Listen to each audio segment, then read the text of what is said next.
ফজরের পরে সালাম ফিরিয়ে কারোর সঙ্গে কথা না বলে এই দোয়াটি 100 বার পড়েন, দুনিয়া আপনার পায়ের নিচে মাথা নত করতে বাধ্য হবে ইনশাআল্লাহ। আল্লাহ রাজত্ব দান করে দিবেন। আপনার অভাব অনটন, দুশ্চিন্তা, অসুস্থতা, পেরেশানি, সন্তান কথা শুনছে না, কোনো কিছুতে উন্নতি নাই, বিদেশে গিয়ে আটকা পড়েছেন, দেশে আসতে পারছেন না, আল্লাহ সব দোয়া আপনার কবুল করে নেবে যদি আপনি করতে পারেন। আল্লাহর উপর ভক্তি ভরসা রেখে আপনি আমল করুন না, আল্লাহ তাআলা অবশ্যই রিজিক খুলে দেবেন।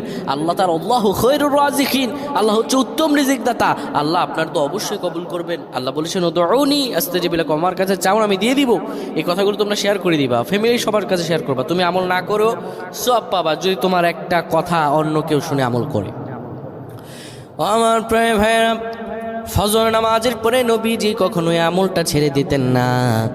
কেউ যদি ফজর নামাজের পরে পরে সুবহানাল্লাহি ওয়া বিহামদিহি সুবহানাল্লাহিল আযীম 100 বার যদি কেউ পড়তে পারে, কারো সঙ্গে কথা না বলে 100 বার পড়ার কারণে আমার আল্লাহ রব্বুল